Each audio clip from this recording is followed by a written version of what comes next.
Good day guys and welcome to another episode of Riding in Tandem.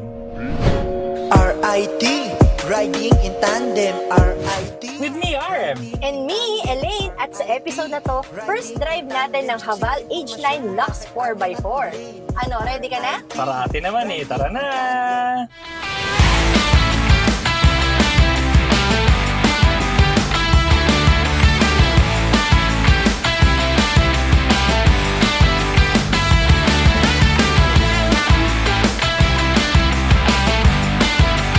Itong video na to hindi to full video ha, kasi mabilis ang review natin. Kaka-launch lang kasi nitong H9. So, limited time lang tayo dahil maraming magsusubok nitong sasakyan. So far, ano ba ang napansin ko dito? Yung exterior. Sige, ikaw na lang muna. Anong mapapansin mo sa exterior? Yung exterior nito, no, sobrang brusco niya. Medyo parang old school yung dating. Pero kasi, alam mo yun, yung pagka kasi tinignan mo parang wow, ang macho ng sasakyan na to. Parang pang safari. Oh, yun na eh. Parang medyo neo-retro yung itsura niya, no? So, bagong design, pero medyo may pagkaluma. Pero yun nga, modern pa rin. Tapos ang laki-laki niya, parang pang safari, ganun. So, ang lakas ng dating talaga niya in person. Pero ang unang napansin ko dito, no, yung grill kasi niya, pagkalaki-laki talaga, no? May mga horizontal bars pa. Tapos yung ilaw niya kasi, square, pero round yung loob. Pero may rectangle pa na projectors dun sa loob. Kaya sabi ko, di ba parang talagang parang modern classic, parang ganun yung itsura niya. Ang ganda niya. Ako naman, no, ang napansin ko sa kanya, kaya medyo parang safari nga yung itsura. Yung hood kasi niya, hindi pantay. Parang naka-elevate siya dun sa harap, tapos ang laki-laki. Sa likod naman, no, meron siyang akala mo lalagyan ng spare tire, pero hindi pala. Parang cabinet siya. Pwede kang Oo. maglagay ng mga gamit doon sa loob. Pwede rin siyang table, kasi pag binuksan mo, pwede mong patungan. 10 kilograms daw ang kaya niyang bitbitin. Mabigat na yun. Pwede na kayo kumain dun. Ang Haval H9, 7-seater siya. So, 7-seater tapos diesel, 2.4 liter. Ang transmission nito, 9-speed automatic transmission. Ngayon kasi, syempre, low speeds lang tayo, no? Pero yung makina niya, syempre, diesel, may tunog, pero hindi siya maingay. Correct. Maganda kasi yung NVH nito. So, sa labas, di ba, modern retro nga. Dito naman sa loob, ang dating niya para sa'yo, Dito naman hindi mo malaramdaman yung retro. Kasi ang dami niyang modern designs. So rugged pa rin siya, brusco pa rin yung dating, pero marami na kasing mga leather. At saka kasi yung mga shape, lalo na nitong shifter, eto na yung mga modern. Yung infotainment system screen, yung instrument cluster screen, at saka pagkalaki-laki talaga. Yung mga aircon din niya, mga rectangle shapes. Tapos meron siyang mga pindutan dito sa ilalim, no? So hindi mo na kailangan lahat pindutin sa screen kasi meron siya ditong parang piano style na pindutan.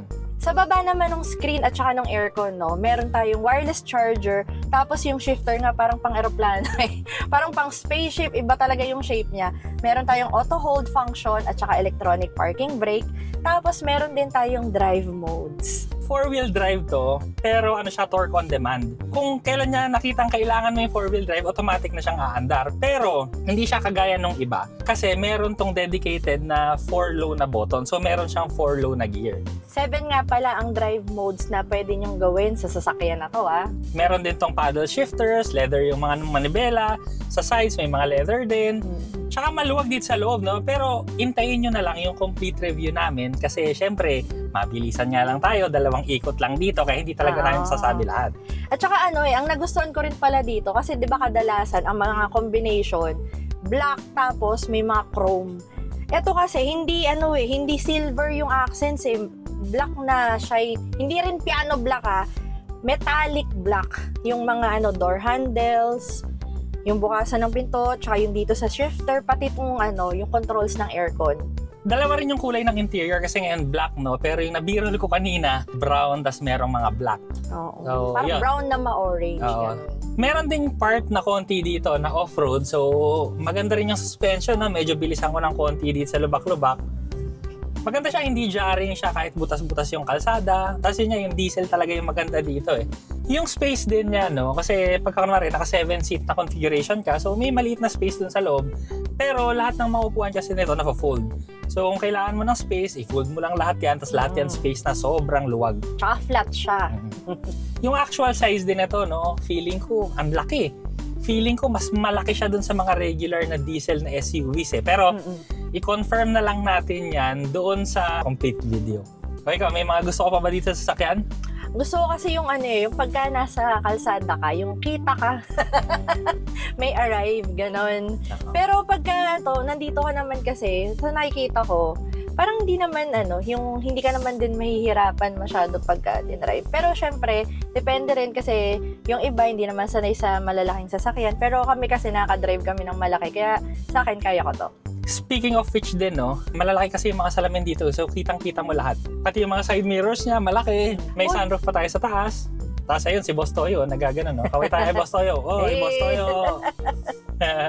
Ito rin nga pala, meron tong 560-degree view camera para matulungan kayong makita lahat ng sides. Android Auto at Apple CarPlay din present dito, so no problem ka sa connectivity. Plus ang pinaka-importante yung warranty nito kasi ang warranty niya ay 7 years or 200,000 kilometers, whichever comes first. pero ang presyo niya Tumataginting na 1,998,000 pesos. So under 2 million pesos lang siya. But wait, there's more dahil hanggang May 31, 2026 meron silang introductory price na 1,928,000 pesos. Meron kang 70,000 pesos na discount. So excited na kaming masubukan to, no? Anyway, so hanggang dito na lang muna tayo dahil papasok na kami ulit. Yun na yung time namin. So hindi pa talaga namin to nasubukan lahat, pero kita-kits na lang tayo sa Medyo bitin full no? video. Pero pangpatakam lang to sa inyo.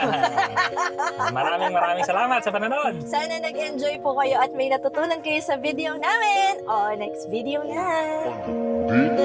RIT, riding in tandem. RIT, riding in tandem. RIT, riding in tandem. Siksik na impormasyon mula kay RM at Elaine. RIT, riding in tandem. RIT, riding in tandem.